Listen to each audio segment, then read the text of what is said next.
Hi everyone, I am Selena and welcome to Perima's Kitchen. I'm so excited today because I get to share with you one of my fish curry recipes. Like everyone, I also have many variations.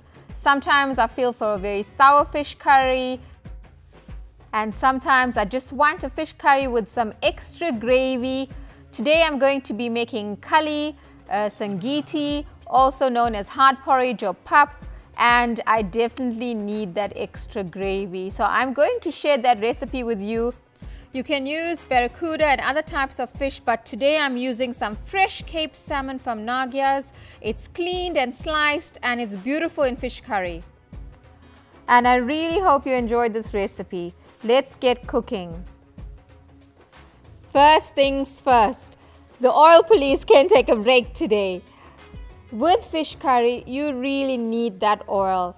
I use less than half a cup, which is approximately 100 milliliters. You can use coconut oil or olive oil, any good fats. And once your oil is hot, you can add a teaspoon of mustard seeds. And when it starts popping, you can then add your methi seeds. I'm using half a teaspoon of methi seeds. And just like my crab curry recipe, you can dry fry your methi seeds first. So once your mustard seeds have started to pop, we now are ready to add our onions. I've sliced 2 large onions, as well as I'm adding curry leaves and 3 green chilies.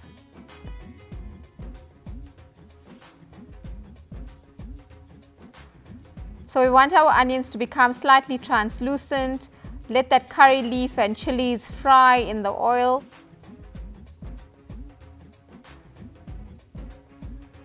Next, I'm going to add some fresh garlic. I've taken 2 cloves of garlic and diced it up.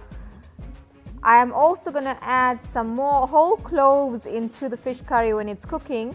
If you do not like whole cloves of garlic in your fish curry, then my suggestion is to rather use 4 diced up garlic cloves, and that's approximately 2 teaspoons. So now I've just added 1 teaspoon because I will still add whole garlic cloves later. So let's move on to our spices. I'm first adding roasted dhania powder. That's 2 teaspoons of roasted dhania powder, coriander powder, followed by 2 teaspoons of turmeric,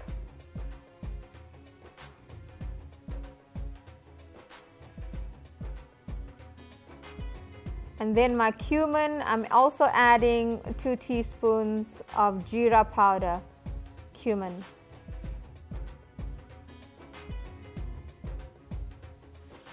Now I'm using tablespoons. I'm adding my masala.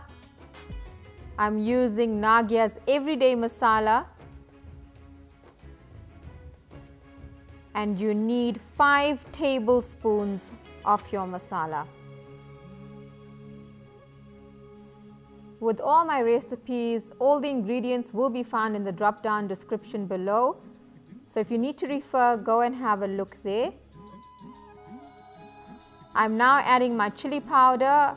That's 2 tablespoons of chili powder, and I'm using the Kashmeri chili powder.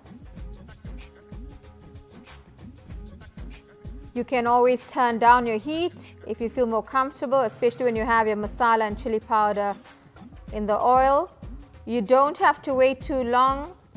We just give it a few seconds in the oil, just to release all those flavors in your spices, and then we can start adding our tomatoes. So with both the crab curry and the fish curry, I do liquidize my tomatoes. It just makes for a better gravy. I liquidize it with a little bit of water, and I also add 1 green chili. So I liquidize the tomatoes with a little bit of water and a green chili.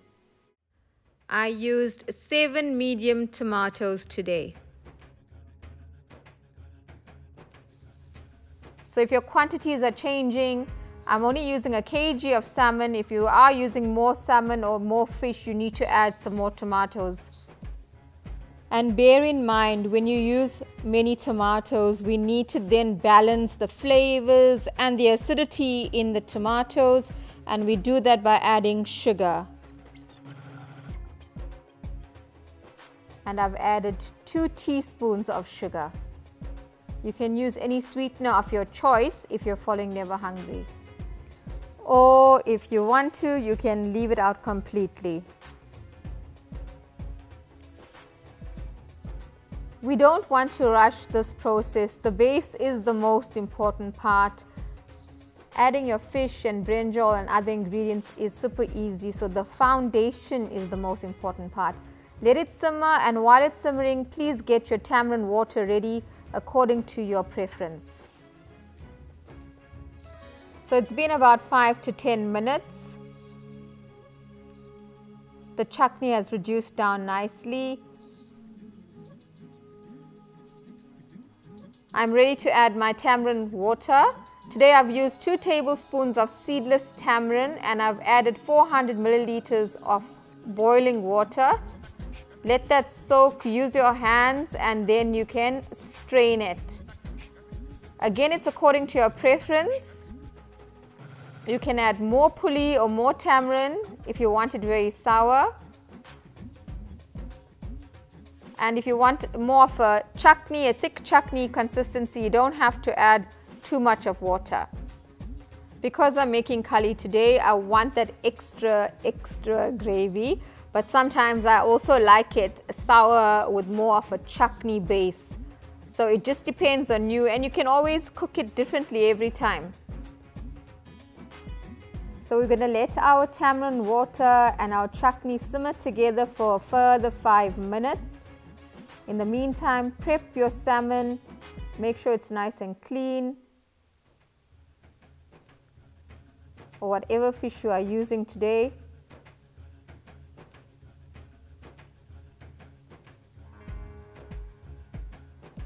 And gently add it one at a time to your pot. The reason I'm doing this and taking the time out to make sure that I've placed them strategically inside the pot is because I will not be turning my fish. You can get away with it with barracuda and other types of fish, but with salmon it's more delicate and it can break very easily. So I'm not going to be mixing this curry at all. Once I've added my fish, I'm going to add my baby brinjal and some garlic cloves, and I will not be mixing it. So here's my baby brinjal. I add it at the same time, and I slit it down twice the length of the brinjal, and this just helps it to cook evenly. I'm also going to be adding my garlic cloves, and if you don't like garlic cloves, as I mentioned in the beginning, add an extra teaspoon of diced garlic. We really enjoy our garlic cloves. The texture is quite soft and buttery, obviously a very garlic taste, but there's so many benefits. I urge you to look at my herb and spice series so you can learn more about this amazing super spice. Next, I'm adding my salt. Add enough salt to taste. And then we're going to close our lid and let everything cook together. You need approximately 20 minutes, 20 to 25 minutes I would say, and it will be ready. And 20 minutes later, voila! How beautiful does the salmon look? The color is so amazing, absolutely delicious. The gravy will thicken a bit. You can now garnish with some fresh coriander, cilantro, dhanya, whatever you may call it. It's delicious. If you are following Never Hungry, you can have it in a big bowl or have it with cauli rice or a salad. Today, as I've mentioned earlier, I'm making some curry to go with my fish curry. I will also upload a quick curry recipe for you. The fish curry was incredibly delicious. The fish was super fresh and tasty. And I must admit, I also enjoy having leftover fish curry the next day, if you are lucky enough to have any leftovers. To be honest, I'm perfectly happy with just gravy. A little bit of gravy goes a long way. I really hope you enjoyed this recipe. I will also try to upload my sour fish curry recipe soon. Please subscribe. Kindly hit the notification bell so you are notified when a new video is uploaded. Please like and share, and your comments are always very, very welcome. Please, if you try the recipe, let me know. Tell me in the comment section. I get so excited when I see your comments. I am Selena, and thank you once again for joining me in Perima's kitchen. Until next time.